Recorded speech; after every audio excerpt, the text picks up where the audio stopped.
नमस्कार दोस्तों, मेरा नाम है हितेश और स्वागत करता हूं आज की इस वीडियो में। आज हम बात करने वाले हैं स्टेजेज ऑफ कॉन्सेप्ट फॉर्मेशन, यानी किसी भी चीज़ का जो कॉन्सेप्ट होता है वो बच्चों को किस प्रकार से सिखाया जाता है।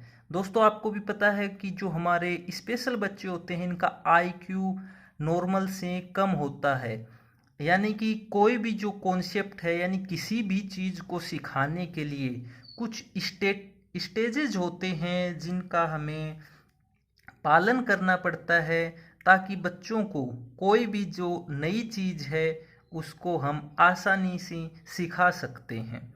कॉन्सेप्ट फॉर्मेशन जो है वो थिंकिंग का एक बहुत बड़ा टूल है, क्योंकि आपको भी पता है थिंकिंग एक जटिल प्रक्रिया है। ये आसानी से कोई भी सोच नहीं सकता है, और कॉन्सेप्ट फॉर्मेशन सामान्य से लेकर जो स्पेशल बच्चे होते हैं उनके लिए एक बहुत ही इम्पोर्टेंट एस्पेक्ट बन जाता है। तो आज हम बात करने वाले हैं कि किसी भी नई चीज़ का, किसी भी नई स्थिति का, कोई भी जो हम बच्चे को चीज़ सिखाना चाहते हैं उसका कॉन्सेप्ट बच्चे को किस प्रकार से सिखाएं। तो इसकी सिंपल जो हम यूज करते हैं स्पेशल एजुकेशन के अंतर्गत, वो 3 स्टेजेज होती हैं। पहली होती है कॉन्क्रीट स्टेज।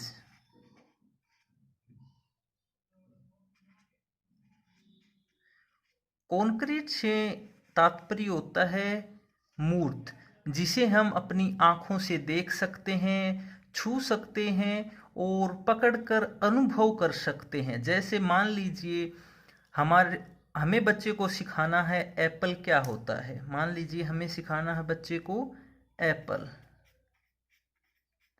एप्पल तो अगर कॉन्क्रीट स्टेज पर बात करें तो हमें बच्चे को एप्पल देना पड़ेगा।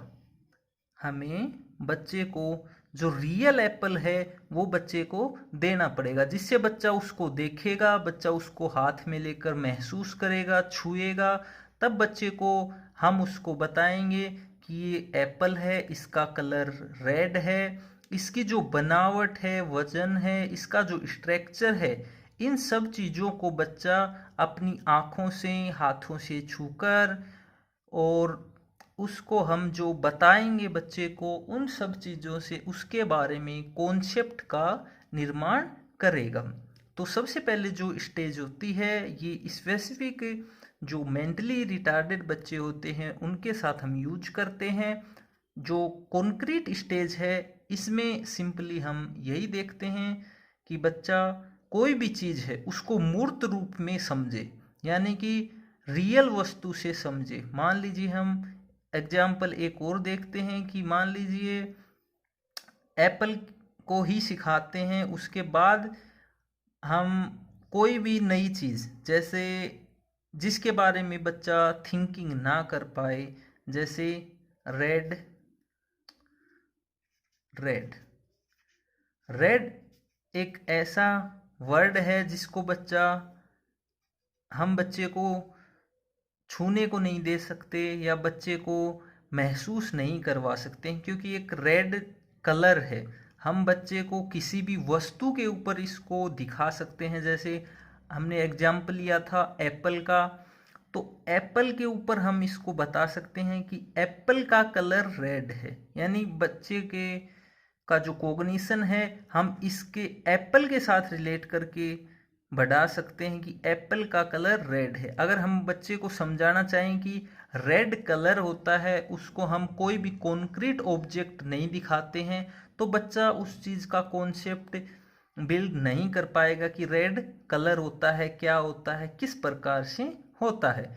इसलिए सबसे पहली जो स्टेज है कॉन्क्रीट स्टेज, इसमें हम कोई भी जो वस्तु है, किसी भी चीज़ को अगर हम बच्चे को सिखाना चाहते हैं, उसका कॉन्सेप्ट बच्चे के कॉग्निशन में बिल्ड करना चाहते हैं, तो सबसे पहले उसको मूर्त यानी कॉन्क्रीट अर्थात जो रियल ऑब्जेक्ट है उसकी पहचान कराएंगे, जिससे बच्चा उसको देखेगा, उसको हाथ में लेकर छुएगा, पहचान करेगा, उसकी बनावट देखेगा, रंग देखेगा, उसका जो स्ट्रक्चर है, उन सब के बारे में देखता है।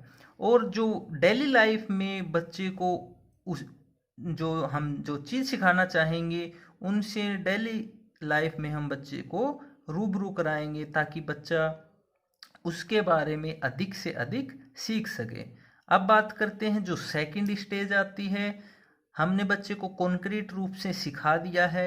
मान लीजिए हमने जो एग्जाम्पल लिया उसी के ऊपर बात करते हैं। हमने बच्चे को सिखाया था एप्पल क्या होता है, हमने बच्चे को रियल एप्पल दिया। अगर रियल एप्पल देना पॉसिबल ना हो तो आजकल जो मार्केट में एप्पल के जैसे खिलौने आते हैं हम उनका भी यूज कर सकते हैं। नेक्स्ट स्टेज होगी आइकॉनिक या फिर पिक्चोरियल भी हम इसको कह सकते हैं। आइकॉनिक यानी चित्र। जब बच्चे को हमने रियल ऑब्जेक्ट से सिखा दिया कि एप्पल क्या होता है, हम इसके ऊपर एप्पल का एग्जाम्पल ही लेकर बात करेंगे। इसको आप किसी भी चीज़ में सिखा सकते हैं। तो हमने जो एग्जाम्पल लिया है एप्पल, उसी का नेक्स्ट स्टेज में अब बात करते हैं कि एप्पल को हमने बच्चे को जो कॉन्क्रीट रूप था वो सिखा दिया है। अब अगर हम बच्चे को एप्पल की फ़ोटो दिखाते हैं या पिक्चर दिखाते हैं तो बच्चा वो चीज़ समझने का प्रयास करता है, क्योंकि पहले से उसके कॉग्निशन में एप्पल की जो इमेज थी, एप्पल का जो स्ट्रक्चर था वो पहले से उसके कॉग्निशन में था। हमने अब उसको पिक्चर दिखानी है कि ये एप्पल है। मान लीजिए हमने फ्लैश कार्ड का यूज़ किया, इसके ऊपर एप्पल की फ़ोटो बनी हुई है, पिक्चर बनी हुई है, ये एप्पल हो गया। अब हम बच्चे को अगर दिखाते हैं फ्लैश कार्ड के माध्यम से तो बच्चा उसको रिकॉग्नाइज कर लेता है कि ये एप्पल, क्योंकि जो कॉन्क्रीट ऑब्जेक्ट था उससे हमने बच्चे को सिखा दिया है। अब बच्चा जो पिक्चर है वो देखकर उसका जो साइज है, शेप है, उसका जो कलर है वो दोबारा रिकॉल करने में सक्षम हो जाता है।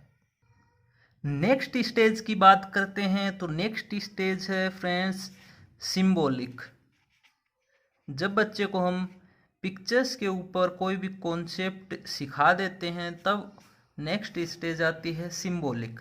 अर्थात उससे पहले मैं आपको बता देता हूँ कि जो पिक्चोरियल स्टेज थी उसमें हम कोई भी कॉन्सेप्ट सिखाते हैं तो उसमें मैचिंग करना, अधूरे जो पिक्चर्स होते हैं उनको फिल करना, इस प्रकार की एक्टिविटीज़ को भी हम शामिल कर सकते हैं। मैचिंग से बच्चा उस चीज़ को अच्छे से करने में सक्षम हो जाएगा।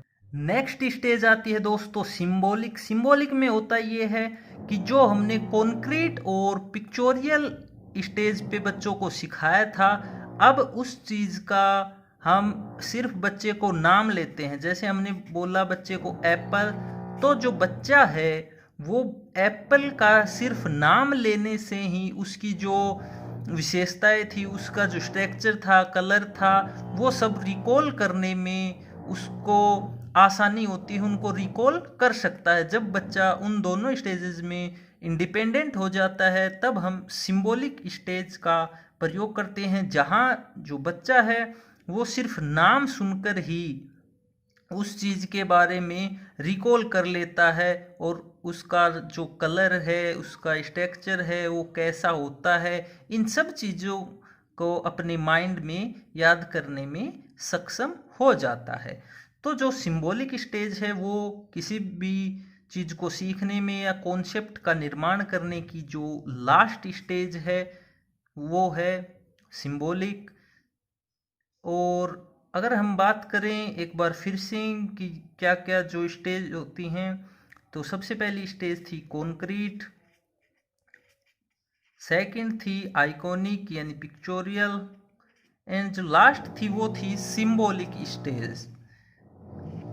सिंबॉलिक स्टेज लास्ट होती है। सबसे पहले मूर्ति से स्टार्ट करते हैं, जो भी कॉन्सेप्ट फॉर्मेशन हम सिखाना चाहते हैं, उसके बाद पिक्चर्स के थ्रू हम बच्चे को सिखाते हैं। लास्ट जो होती है उसमें हम सिंबल्स का प्रयोग करते हैं, जब बच्चा इन दोनों स्टेजेस में इंडिपेंडेंट हो जाता है। आज की वीडियो में दोस्तों इतना ही सिर्फ। उम्मीद करता हूँ आपको जो वीडियो हो पसंद आई होगी।